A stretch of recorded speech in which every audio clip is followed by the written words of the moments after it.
Assalamualaikum warahmatullahi wabarakatuh. Perkenalkan, nama saya Raihan Akimulail.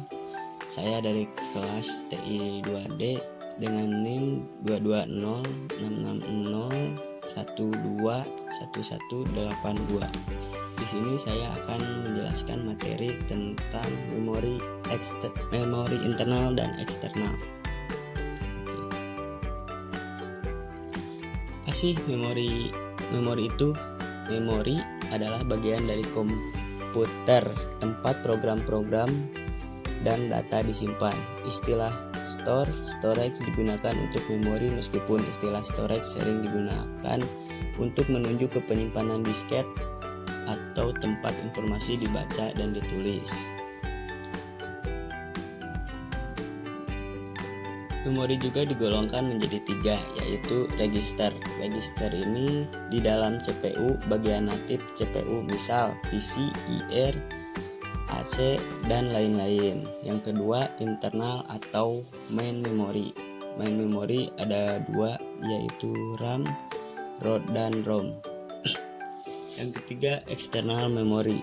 External memory yaitu media penyimpanan lainnya seperti hard disk, CD, DVD, magnetic tape.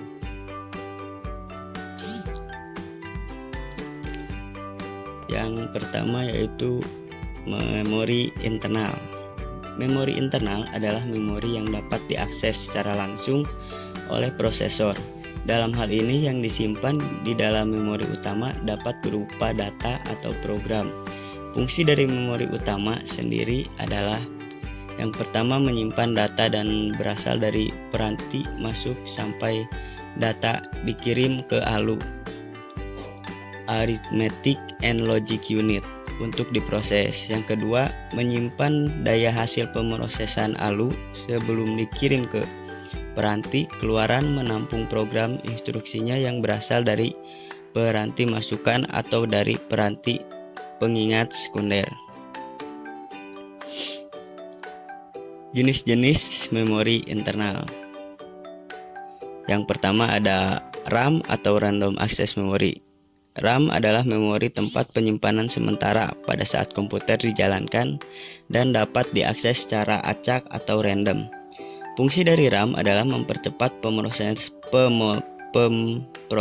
data pada komputer. Semakin besar RAM yang dimiliki, semakin cepatlah komputer. Jenis-jenis dari RAM yaitu ada RAM dinamik, adalah jenis RAM yang secara berkala harus disegarkan oleh CPU agar data yang terkandung di dalamnya tidak hilang. Yang kedua, SDRAM atau Synchronous Dynamic RAM adalah jenis RAM yang merupakan kelanjutan dari DRAM namun telah disinkronisasi oleh clock system dan memiliki kecepatan lebih tinggi daripada DRAM. Cocok untuk sistem dengan bus yang memiliki kecepatan sampai 100 MHz. RDRAM, Rambus Dynamic RAM, adalah jenis memori yang lebih cepat dan lebih mahal daripada SDRAM. Memori ini bisa digunakan pada sistem yang menggunakan Pentium 4. Selanjutnya ada Read Only Memory atau ROM. Perangkat keras pada komputer berupa chip memori semikonduktor yang isinya hanya dapat dibaca. ROM tidak dapat digolongkan sebagai RAM, walaupun keduanya memiliki kesamaan, yaitu dapat diakses secara acak atau random. Fungsi ROM adalah untuk menyimpan firmware pada perangkat komputer.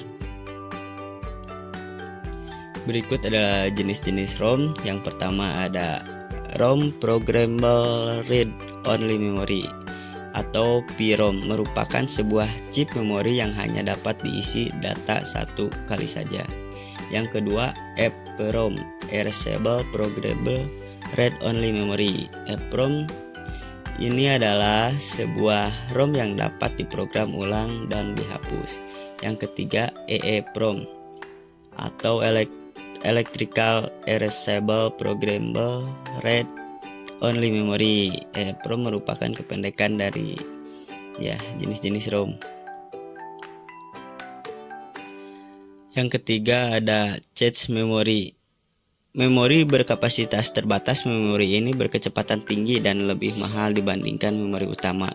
Berada di antara memori utama dan register memproses berfungsi agar memproses tidak langsung mengacu kepada memori utama, tetapi di cache memory yang kecepatan aksesnya lebih tinggi, metode menggunakan cache memory ini akan mengingatkan kinerja sistem.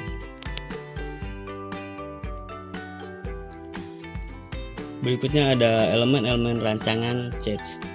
Yang pertama ada ukuran cache, yang kedua fungsi pemetaan atau mapping, yang ketiga ada pemetaan langsung, yang keempat pemetaan asosiatif. Berikut memori, penjelasan sedikit tentang memori eksternal.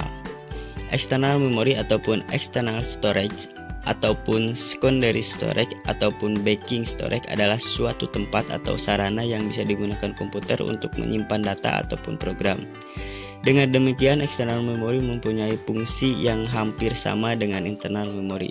Hanya bedanya internal memory terletak di dalam CPU, external memory berada di luar CPU. Berikut tentang jenis-jenis memori eksternal. Yang pertama ada disket. Disket adalah media penyimpanan yang sangat populer bagi personal komputer. Secara fisik, disket terbuat dari lempengan plastik yang berbentuk bundar di mana pada permukaannya dilapisi oleh magnet. Magnet sebagai tempat untuk menyimpan guratan-guratan data. Bagian-bagian dari disket, yang pertama ada stress relief Scotius, berfungsi untuk membuka tutup pengait drive. Ada write windows, merupakan jendela yang digunakan untuk membaca dan menulis dari mekanisme drive. Hub ring berfungsi sebagai pegangan untuk memutar disket. Index hole, apabila lubang yang pada karton cover menumpuk dengan lubang pada disket menandakan posisi sektor 0. Write atau lubang ini apabila dalam posisi terbuka maka disket bisa dibaca dan ditulis, apabila tertutup maka disket hanya bisa dibaca saja. Yang terakhir ada label, digunakan untuk menulis nama pemilik disket ataupun nama program data yang tersimpan di dalamnya.